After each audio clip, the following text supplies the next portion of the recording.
दोस्तों, जब हम आध्यात्म की बात करते हैं, तो अक्सर लोग इसे सिर्फ धर्म या विश्वास से जोड़ देते हैं। और जब विज्ञान की बात होती है, तो लोग मानते हैं कि यह सिर्फ प्रयोगशाला और मशीनों तक सीमित है। लेकिन क्या आप जानते हैं कि असल में आध्यात्म और विज्ञान एक दूसरे के पूरक है?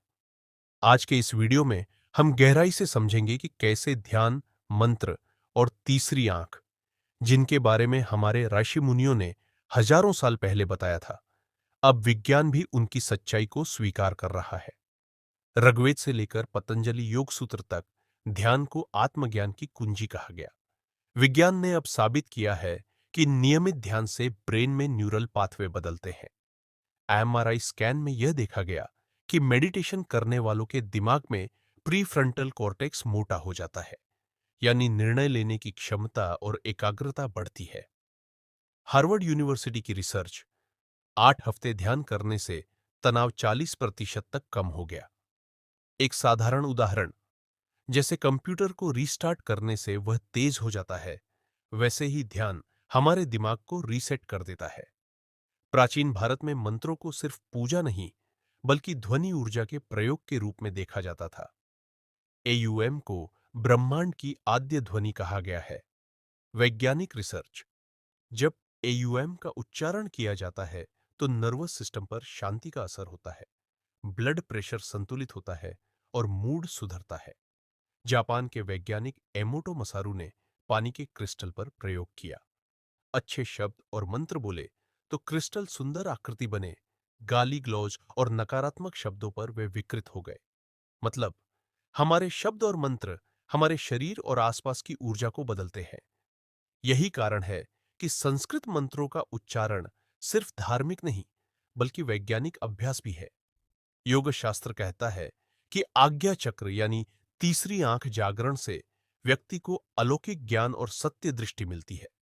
विज्ञान इसे पीनियल ग्लैंड कहता है।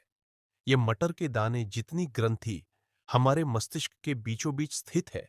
ये मेलाटोनिन हार्मोन उत्पन्न करती है, जो नींद, मूड और रोग प्रतिरोधक क्षमता को नियंत्रित करता है। जब कोई व्यक्ति गहरे ध्यान में जाता है, तो यह ग्रंथि सक्रिय होती है और कई बार लोगों को दिव्य प्रकाश, रंग और विजन दिखाई देते हैं। पश्चिमी वैज्ञानिक डेकार्ट ने भी कहा था, pineal gland is the seat of the soul, यानी आत्मा का आसन। आज न्यूरोसाइंटिस्ट मानते हैं कि यह ग्रंथि रहस्यमयी है और हो सकता है ये इंट्यूशन और आध्यात्मिक अनुभव का असली द्वार हो। आज क्वांटम फिजिक्स कहती है कि ब्रह्मांड के हर कण में ऊर्जा है और सब कुछ आपस में जुड़ा हुआ है। यही बात उपनिषदों में कही गई, सर्वम खलविदम ब्रह्म, यानी यह संपूर्ण जगत ब्रह्म ही है। ध्यान में जो एकत्व का अनुभव होता है, वही विज्ञान में यूनिफाइड फील्ड की थ्योरी है। जो बातें हमारे ऋषियों ने हजारों साल पहले कही थी, वही विज्ञान आज प्रयोगों से सिद्ध कर रहा है। दोस्तों, अब समय है कि हम आध्यात्म को अंधविश्वास और विज्ञान को सिर्फ प्रयोग न माने। दोनों मिलकर हमें संपूर्ण सत्य की ओर ले जाते हैं।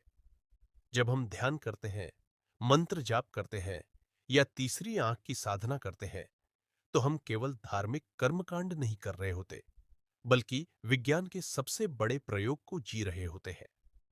तो आइए अपने जीवन में ध्यान, मंत्र और आध्यात्म को अपनाएं, क्योंकि यही हमें अंदर से भी और बाहर से भी मजबूत बनाते हैं। विज्ञान और आध्यात्म का मिलन ही है सच्चा ज्ञान, और यही है जीवन का वास्तविक उद्देश्य।